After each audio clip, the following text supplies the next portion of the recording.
Hello. Hello, it's a pleasure to be with you this afternoon, or this morning, pardon me. I've uploaded some slides. I hope they're working their way forward. Can you hear me well?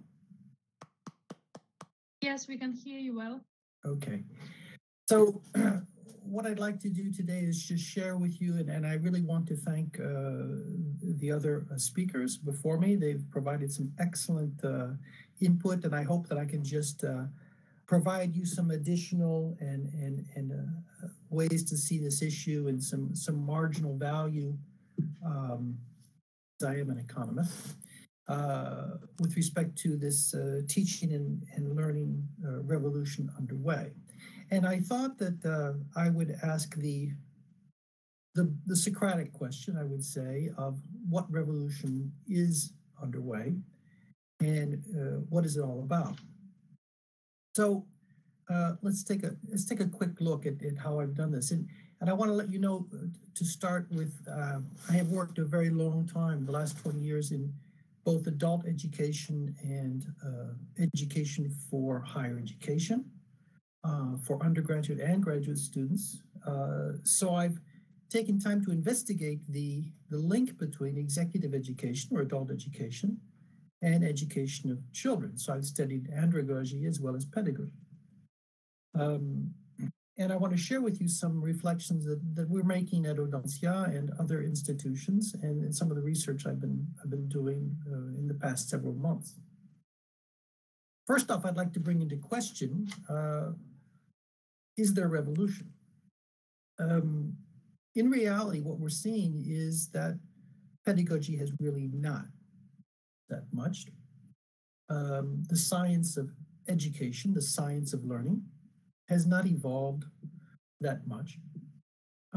We're just rediscovering a lot of the science of education.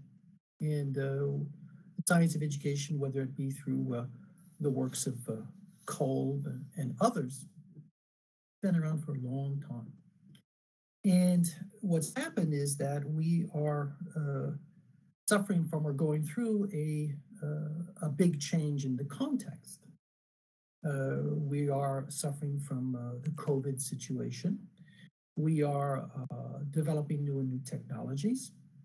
And all of this has placed the institutions and the professors of those institutions in a situation where they must again ask the question, how can we help people learn?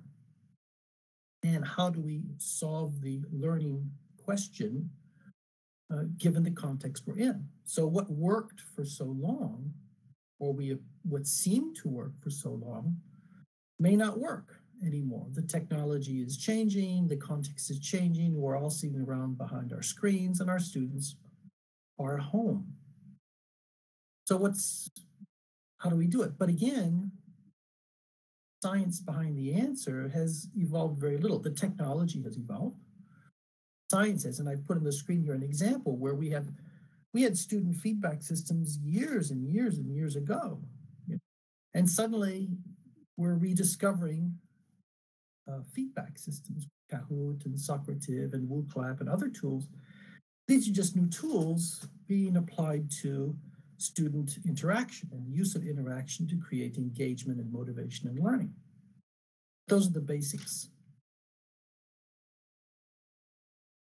We know this, one of the issues that we're facing is that most faculty and most higher education do not receive any training in pedagogy or in andragogy and in learning as a science. And this has been researched, and we all know this.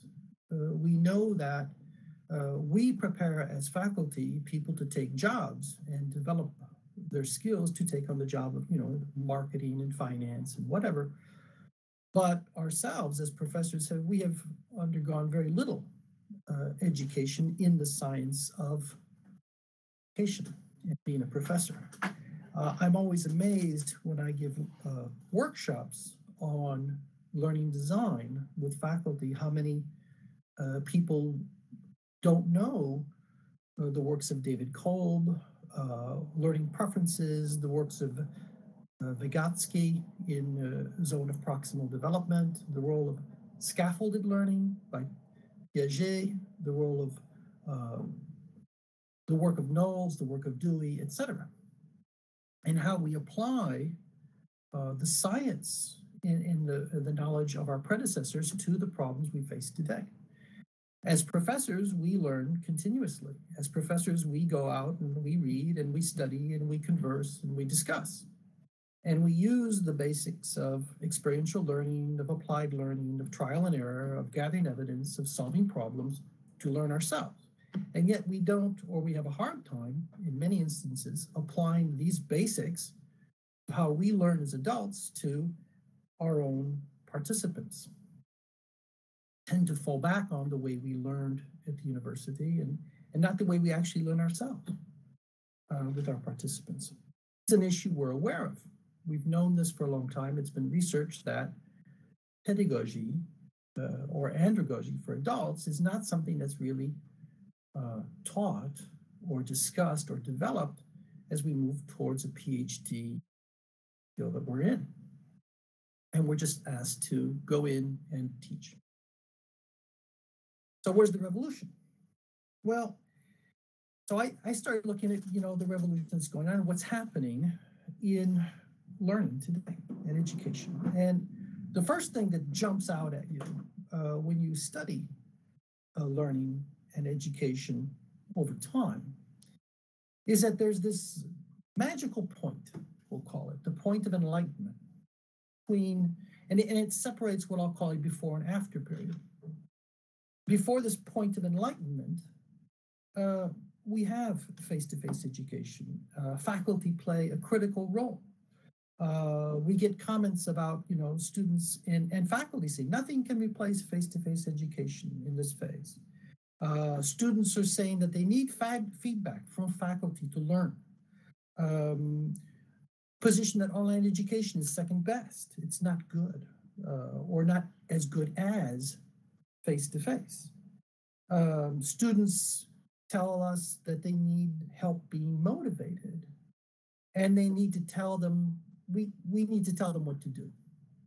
And yet at this magical point, when students graduate, they move into the adult world and the world of adult education, continuing education.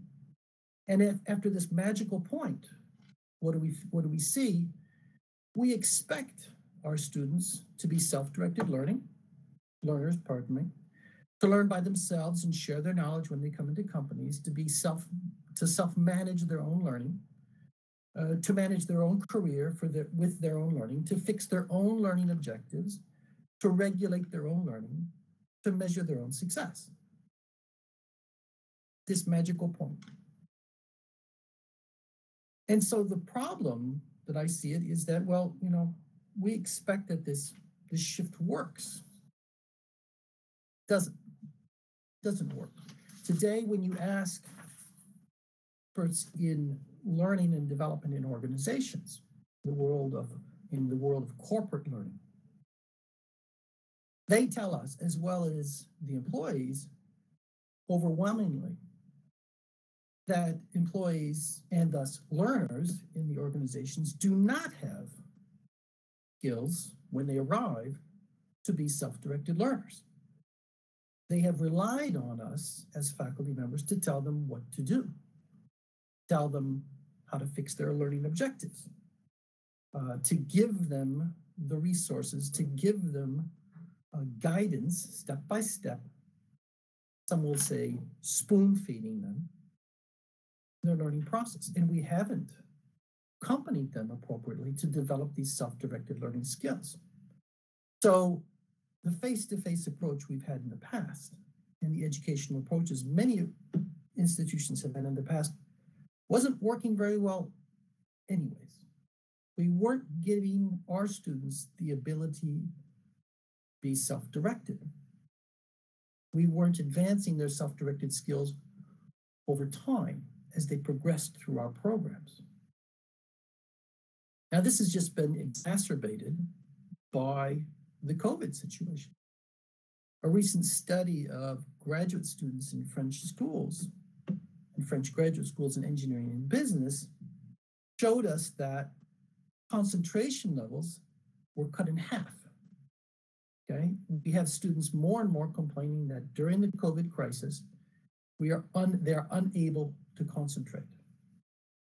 We also see that students are becoming less engaged in learning. Students cannot engage themselves in the learning process. Now, some of you may say that's partly errors of design, but this gets back to the question of faculty being savvy in the science of education and errors in the design of programs, basically taking a face-to-face program and just throwing it online. We all know error, a cut in 50% of engagement. To me, the revolution, yes, we have to go back to the science of education. And yes, a good professor should use the science of education, but this hasn't changed. The real revolution we're facing today is that we're expecting more and more our learners be self-directed learners. We expect and we want our learners to understand how to behave as adult learners, as responsible learners. In fact, the designs of education that are effective rely on responsible learners. We cannot continue to tell them what to do and how to do it. We have to take a scaffolded approach and build these skills over time so that when they go into the business world, when we go through a crisis where we rely on students taking a more stakeholder role, they're able to. So we need to help our learners take on responsibility earlier on, to engage them as stakeholders in their early on.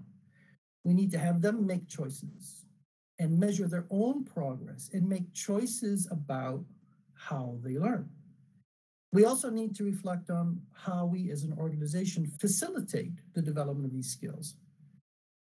Self-directed learning skills by Heemstra, Guglielmino, Stockdale, all of these measures exist today. We can take a step back and say, do our students have those skills?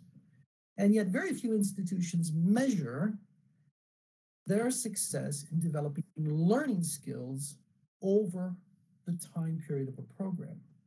Very few people say, okay, we can measure their success in finance or marketing or whatever, but do we see an evolution in learning skills? About time we started. The tools are there. The measures are there. We know how to create a context that results in higher self-directed learning. Holton has created measures of this with the LTSI. Grows staged SDL model helps faculty understand what do they have to do to help students become more self-directed. So the revolution in my mind is quite obvious. It's a learner revolution. The revolution in education flow over time, and we're developing the science of education, but the real revolution before us is how can we develop the learning skills amongst our students so that they take responsibility for their learning earlier on? How do we as institutions take responsibility, foster the emergence? Thank you very much. Thank you so much. Then let's give another round of applause for Andrew, Ricardo, Ahmed, Olga, and Dan.